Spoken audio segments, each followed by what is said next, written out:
The night my husband told me to hide what he had done and smile for 300 guests. I realized something important. He still believed I was afraid of him. He believed the woman standing beside him at the winter solstice gala would quietly surrender her charity, her home, and her future. He had no idea that before the night was over, the giant screen behind him would reveal the truth he had spent years hiding. My name is Victoria Monroe. I was 34 years old when this happened. To the outside world, I looked like the fortunate wife of Richard Monroe, a polished businessman from one of the city's oldest wealthy families. People saw the estate, the charity galas, the designer dresses, and the perfect photographs. They thought I had married into power. They were wrong. Long before I became Mrs. Monroe, I had built a career following money that powerful people wanted hidden. I understood shell companies, forged signatures, secret accounts, and the kind of lies that could survive for years behind expensive doors. I had stepped away from that life because I wanted peace. Instead, I discovered that the greatest investigation of my career was waiting inside my own home, and it began with one word: no. The first thing I understood was that the man I had married had crossed a line that could never be uncrossed. The second thing I understood was that the betrayal went far deeper than one terrible moment. My husband, Richard Monroe, stood over me in the absolute center of our cavernous master bedroom. The sleeves of his crisp, perfectly tailored white dress shirt were rolled up precisely to the forearms.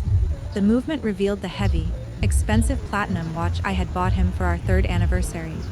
A piece of jewelry that now caught the moonlight as his hand settled back at his side. What frightened me most was how calm he looked, as if what had just happened meant nothing at all. Behind his towering silhouette, silver moonlight poured through the floor to ceiling windows of the Monroe estate. The pale light cut his handsome, aristocratic face cleanly in half. It left one side bathed in a soft, almost angelic silver glow, and plunged the other into an absolute, impenetrable blackness. It was a fitting portrait of the man I had married. "You embarrassed me," he said. His voice was not raised. It was a terrifying conversational murmur, smooth as glass. I steadied myself and looked up at him, because I said no. His jaw tightened, a small, distinct muscle ticking furiously beneath his ear. Because my mother asked for one simple thing, Victoria. One incredibly simple concession to make our family whole. One simple thing. I let the phrase echo in the cavernous, heavy silence of the bedroom. Move into our home. Take the master suite, the very one we were currently standing in. Control the kitchen. Fire my loyal domestic staff.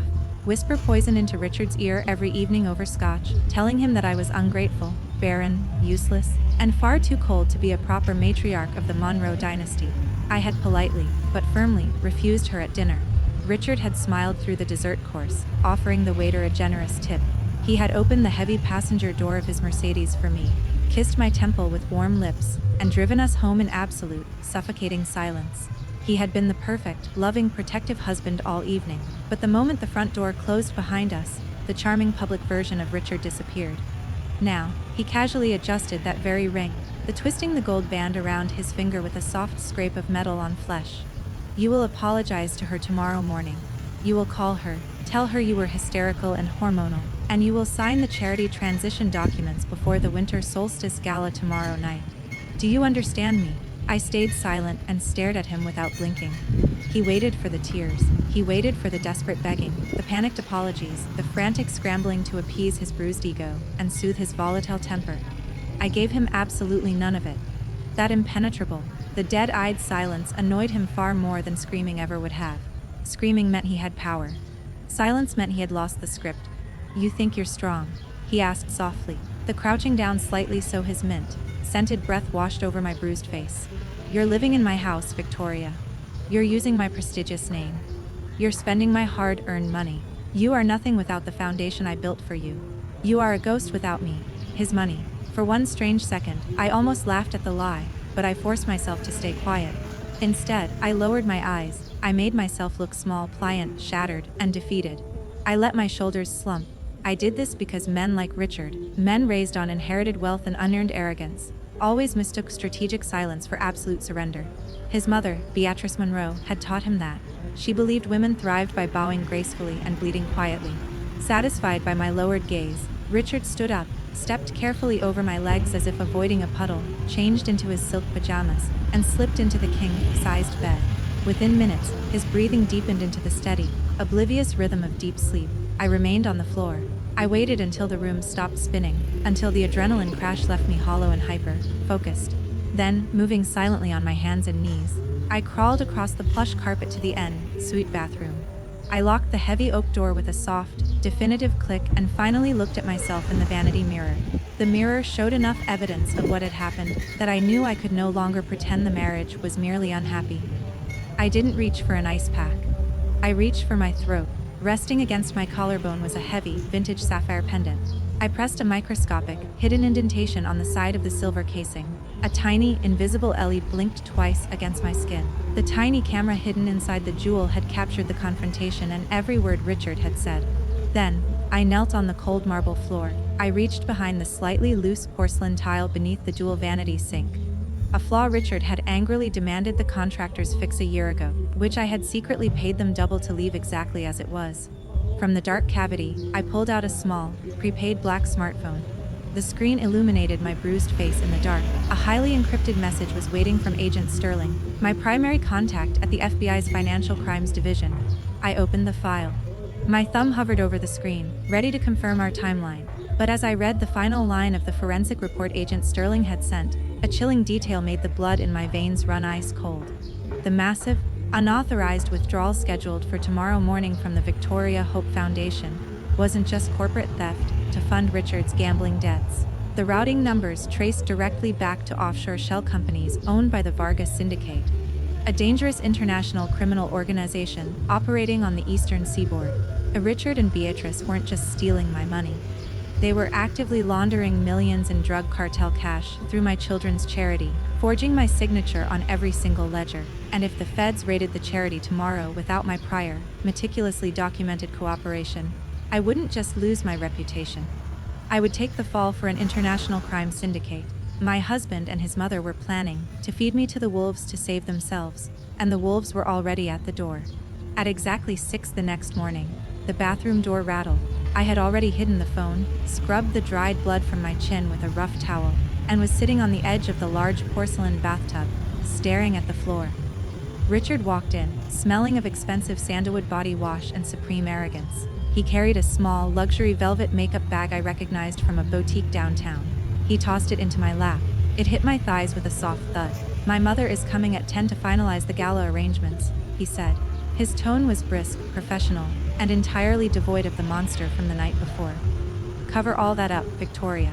Wear the blue silk dress she likes, and smile. We have a lot of moving pieces today." I looked down at the expensive color-correcting concealers, the heavy, opaque foundation, the tools meant to paint over my trauma.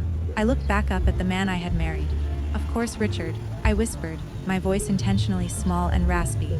He smiled, patted my shoulder, and walked out to get dressed. He didn't know who I was, none of them did. Before I played the role of the quiet, supportive, slightly naive fiancé, I hadn't been a sweet, inherited wealth socialite looking for a husband to manage my modest trust fund. Under an alias, I was known in the darkest, most paranoid corners of Wall Street simply as the architect. For a decade, I was a high-level forensic auditor and corporate fixer. I dismantled corrupt hedge funds, erased digital footprints for persecuted whistleblowers, and laid devastating financial traps for billionaires who thought they were untouchable. I built fortresses, and I burned them down. 3 years ago, I retired, quietly moving my own massive, legitimate consulting wealth through a labyrinthine network of blind trusts. The deed to this sweeping estate, held by my trust. The massive investment accounts Richard boasted about managing at his country club, mine. I was his venture capital firm's largest silent investor. I was the architect of his entire fabricated reality. By 10 o'clock, the sweeping, a marble-floored foyer of the estate smelled of fresh lilies and simmering tension. I had survived the night. Now I had to survive the day without letting either of them discover that the trap was already closing. The Beatrice arrived wearing her signature string of oversized South Sea pearls and an aura of absolute, terrifying victory. She glided into the house without knocking, using the spare key I had explicitly asked Richard not to give her. She kissed Richard on the cheek, and then turned her cold, appraising, reptilian eyes on me. "Well," Beatrice said, her voice a silk ribbon wrapped tightly around a razor blade. Her eyes lingered pointedly on my left cheek, where a heavy, expertly applied layer of designer foundation hid the violence her son had inflicted. "You look remarkably tired, Victoria. But then again, learning one's place within a real family is exhausting work." Richard smirked, checking his phone. Suddenly, Maria, my head housekeeper, hurried into the foyer carrying a silver tray with 3 demitasse cups of espresso. Her hands were shaking slightly from the tension in the room. She accidentally rattled the porcelain cups, producing a sharp clinking sound. Beatrice turned on her like a striking viper. Are you entirely incompetent?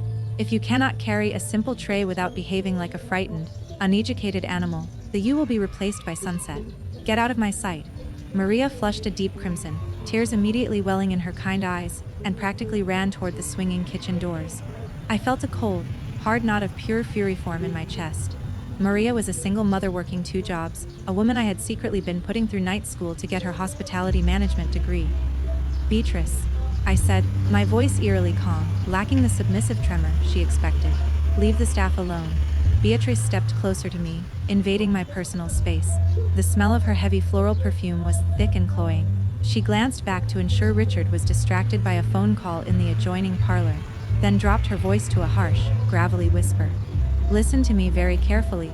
You insignificant little girl. Beatrice hissed, her perfectly manicured fingernail digging into my forearm. You will sign the transfer documents for the charity accounts by 5 o'clock today. If you do not, you will lose everything. And I don't just mean your house. Our consultants, who are moving funds through your little foundation, do not tolerate delays. They are not polite men, Victoria. If you make a mess of this, you won't just end up divorced and penniless. You will end up at the bottom of the river. She smiled, a predatory, terrifying baring of teeth, thinking she had just played her ultimate trump card. She thought she was terrifying a house cat with a wolf. I looked deeply into her cold, arrogant eyes. I let the fact of the terrified, beaten wife slip just a fraction of a millimeter. Is that a fact, Beatrice? She frowned, deeply unsettled by my lack of tears, by the sudden dead calm in my gaze. Before she could speak, my smartwatch vibrated against my wrist. It was a text from Agent Sterling. The warrants are signed. The strike team is in position. We move on your signal tonight at the gala. Do not miss. And Victoria Vargas's men are already inside your house. Be careful. I looked back at my mother-in-law, a chilling, razor-thin smile slowly spreading across my lips. I'll have the paperwork ready by the gala, Beatrice. I promise you an unforgettable evening. The afternoon dragged on with agonizing slowness. Every hour brought a new risk. Every unfamiliar face made me wonder whether I was looking at a caterer, an investigator, or someone sent to make sure I signed. The estate was a hive of activity as catering crews, florists, and an AV technician swarmed the property to prepare for the winter solstice gala. Every time I turned a corner, a stranger was there. But I knew exactly who the strangers were. Around 2 o'clock, I walked into the grand library to review the seating charts. Sitting in my favorite leather wingback chair, casually flipping through a first edition copy of The Great Gatsby, was a man I did not hire. He wore a sharply tailored gray suit, but his posture was too rigid, his eyes too dark and hyper-vigilant. He didn't look like a florist. He looked like violence. Can I help you? I asked, stopping in the doorway. The man closed the book with a loud snap. He stood up slowly. Mrs. Monroe. I'm Julian Vance. I'm a logistics consultant, hired by Beatrice to ensure tonight runs smoothly, especially the transition of the foundation's assets. He took a step toward me. The air in the library grew instantly heavy. I have the documents right here, Julian said, reaching inside his suit jacket. For a terrifying second, I thought he was drawing a weapon. Instead, he pulled out a thick manila envelope. Your mother-in-law said you'd be ready to sign these before the guests arrive. Just a formality, really. I stared at the envelope. I knew exactly what was inside. It was the legal authorization that would officially hand over total control of the Victoria Hope Foundation to Beatrice, effectively making me the sole signatory on all the cartel's laundered funds just before they dumped the entire operation. It was my death warrant. I will sign them, I said, keeping my voice perfectly level. But I will sign them at the gala, in front of the board members. Richard insists on a public display of our united front. Julian's eyes narrowed. The charming facade dropped, revealing something cold and reptilian underneath. I strongly advise against delaying, Mrs. Monroe. The people I represent are very eager to finalize this portfolio. Disappointing them is hazardous to one's health. He stepped past me, his shoulder brushing heavily against mine. 5 o'clock, or tonight's gala will be a very tragic affair. As soon as his footsteps faded down the hall, I rushed to the master bathroom. I locked the door, pulled out my hidden phone, and called Agent Sterling. Sterling, I whispered, turning on the sink faucet to muffle my voice. Vance is here. He just threatened me. They want the papers signed before the event starts. Hold the line. The Victoria. Sterling's voice crackled through the encrypted connection. Do not sign anything. If you sign, you legally own the fraud, and my superiors will have a hard time pulling you out of the crossfire. You have to stall until you hit the stage and deploy the digital evidence. Can you do that? I can, I said, staring at my bruised reflection in the mirror. I touched the heavy sapphire pendant resting against my collarbone. Just make sure your people are ready. If Richard realizes what I'm doing before I hit the AV switch, he won't hesitate to hurt me in front of 300 people. We are ghosts in the walls, architect. Sterling promised. Just trigger the trap. I hung up, dried my hands, and walked into the massive walk-in closet. Hanging in the center of the room was the dress Beatrice had chosen for me. A midnight, blue silk gown, backless, elegant, and incredibly restrictive. It was designed to make me look beautiful and entirely helpless. I slipped it on. I fastened the sapphire necklace tightly around my throat. I looked at myself in the full-length mirror. I didn't see a victim anymore. I saw a bomb squad technician standing on a landmine, holding the detonator in her own hand. A knock echoed on the bedroom door. It was Richard. Victoria, it's time to greet our guests. I took one final, deep breath, burying the architect deep beneath a mask of compliance. I opened the door and smiled at the man who was about to lose everything. By 8 o'clock, the grand ballroom of the Monroe estate had become a glittering stage for the most dangerous performance of my life. Massive crystal chandeliers cast a warm, golden, a flattering glow over 300 of the city's most elite power brokers, corrupt politicians, and oblivious socialites. The waiters in crisp white tuxedos circulated with silver trays of vintage champagne and beluga caviar. I stood near the sweeping grand staircase, playing the role of the perfect hostess. Richard was entirely in his element. He moved through the glittering crowd, shaking hands, clapping powerful men on the shoulder, laughing expansively with his head thrown back. He looked like a king surveying his freshly conquered lands. Every so often, he would shoot me a dark, warning glance across the room, a silent command to keep smiling, to keep playing the perfect, broken accessory.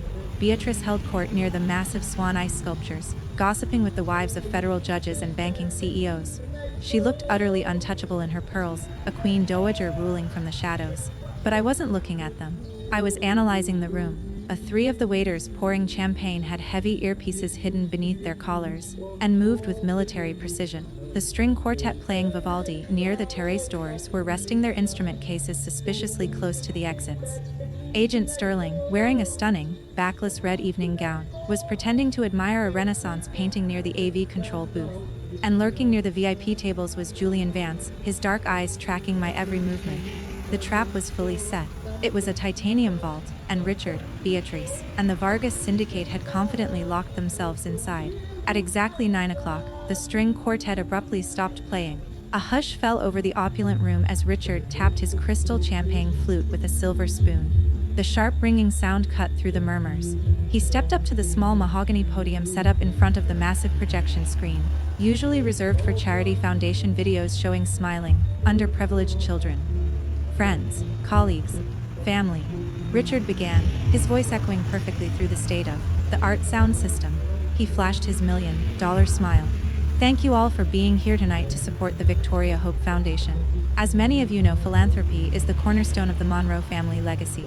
A polite golf clap smattering of applause rolled through the room.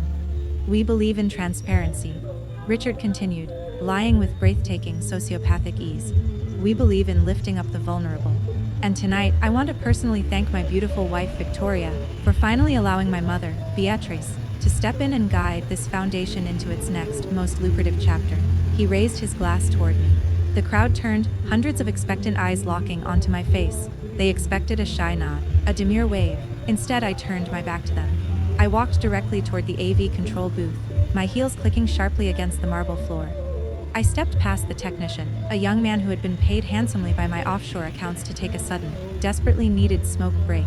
I plugged his sleek, black USB drive into the master console. Richard's smile faltered, confusion rippling across his handsome face. Victoria, darling, what are you doing? I grabbed the technician's microphone. A presentation, Richard, I said. My voice boomed through the ballroom, cold, commanding, and stripped of all fear. On your commitment to transparency. Before anyone could react, I hit the execute key, plunging the ballroom into a nightmare from which they would never wake up. The massive projection screen behind Richard flickered to life. But it wasn't a slideshow of charitable works. It was a stark, high-definition scan of a bank ledger, glowing aggressively in the dimmed room. The crowd gasped. Richard turned around, the color instantly draining from his face, leaving him looking like a wax figure. "Turn that off," he snapped, his charming facade cracking violently. He grabbed the podium, his knuckles turning white. I didn't stop. I pressed the next button, and the real show began. The ledger vanished, replaced immediately by the crystal-clear, high-definition video captured from my sapphire necklace just 24 hours ago. Because of the angle from my collarbone, it showed Richard towering over the lens like a cinematic villain. The audio crackled to life, echoing off the marble walls of the ballroom with terrifying clarity. The recording of the confrontation filled the ballroom. The crowd recoiled, and champagne glasses stopped halfway to lips, and the room went silent. Then Richard's voice, cruel, detached, and conversational, filled the air. "Because my mother asked for one simple thing. Victoria, you're living in my house, Victoria. You're using my prestigious name. You are nothing without the foundation I built for you. Victoria, stop this right now!" Richard screamed, abandoning the podium and lunging toward the AV booth, his face contorted in absolute, primal panic. He didn't make it 3 steps. 2 undercover agents moved immediately, stopping Richard before he could reach the control booth and placing him under arrest. Pandemonium erupted. Guests shrieked, stampeding toward the exits. I kept my hand firmly on the console, my voice slicing through the chaos via the microphone. "That was the man of the hour, ladies and gentlemen. But we aren't finished. Let's talk about the real Monroe family legacy." I hit the final key. The screen shifted to a complex, damning digital web. It showed the routing numbers from the Victoria Hope Foundation connecting directly to offshore accounts heavily flagged by the DEA. Beside it, the photos of Julian Vance meeting with known cartel lieutenants flashed on the screen. Then, the audio of Beatrice from that morning played, her vicious whisper amplified to a roar. "And our consultants, who are moving funds through your little foundation, do not tolerate delays. They are not polite men, Victoria. You will end up at the bottom of the river." Beatrice, standing frozen by the melting ice sculpture, went completely rigid. The socialites she had been gossiping with literally backed away from her in absolute horror, as if she were suddenly covered in blood. "You see," I spoke into the mic, stepping out from the booth and walking slowly down the center of the chaotic ballroom. "My husband and his mother didn't just try to steal from orphans. They forged my signature to launder $20 million for the Vargas syndicate." "It's a lie!" Beatrice shrieked, clutching her pearls, her carefully constructed aristocratic mask dissolving into ugly hysteria. "She fabricated this? She's a hysterical, unstable, lying woman? Am I?" I asked softly. I pulled a pristine white makeup wipe from my clutch. Under the blinding, chaotic glare of the chandeliers, in front of the most powerful people in the city, I dragged the wipe across my left cheek. I wiped away the heavy foundation, the color correctors, the illusion of the perfect marriage. The makeup came away, revealing visible evidence that the perfect marriage they advertised to the world was a lie. The room fell into a deathly, horrified silence, broken only by Richard's muffled groans on the floor. Julian Vance, realizing the cartel's operation was exposed, reached inside his jacket, sprinting toward the terrace. "FBI! Nobody move!" Agent Sterling roared, dropping her champagne flute and drawing her sidearm. Other undercover agents blocked Julian Vance's escape. Realizing every exit was covered, he stopped and surrendered. Agent Sterling stepped forward from the crowd, flashing her gold badge. "Richard Monroe and Beatrice Monroe, you are both under arrest for wire fraud, money laundering, conspiracy, and domestic assault. The building is completely surrounded. It's over." Richard, pinned to the floor, looked up at me with wild, terrified, uncomprehending eyes. The arrogance was completely eradicated, replaced by the panicked realization that he had walked into a trap of his own making. "Victoria, please?" he begged, his voice cracking, tears streaming down his face. "I'm your husband! I didn't know about the cartel, I swear to God! It was her idea!" He pointed a shaking handcuffed finger directly at his own mother. Beatrice realized the game was lost. With a sudden, desperate, pathetic burst of energy, she threw her champagne glass at the nearest agent and bolted toward the terrace doors, intent on fleeing into the snowy night. She threw open the heavy glass doors, the freezing winter wind whipping her expensive hair. But she slammed directly into a solid wall of black tactical vests. The FBI raid team was already waiting on the patio. As agents stopped her on the patio and placed her in handcuffs, Beatrice looked over her shoulder at me. The hatred in her eyes was toxic, burning bright. "Who are you?" she hissed, the reality of her total destruction finally breaking her mind.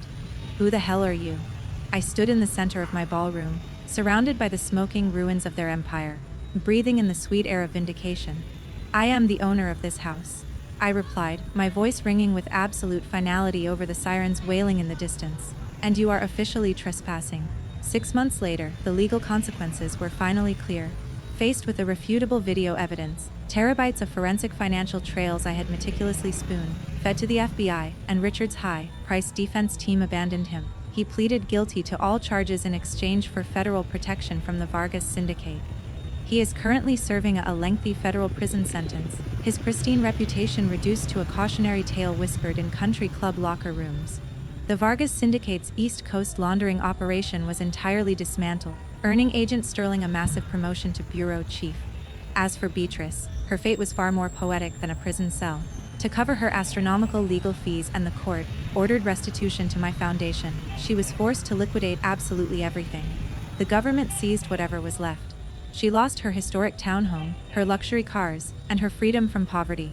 She narrowly avoided a long prison sentence by turning state's evidence and testifying against her own son, a cowardly betrayal that left her entirely isolated from whatever high society friends she had left. I kept the house. I brought in contractors the week Richard was arrested. I completely remodeled the master bedroom, stripping away the dark, oppressive mahogany wood and replacing it with bright, the warm colors that reflected the morning light. I reclaimed my space. But my greatest victory wasn't keeping the house. It was what happened to Maria. With a substantial, completely legitimate investment from my trust, Maria, my former head housekeeper, finally achieved her lifelong dream.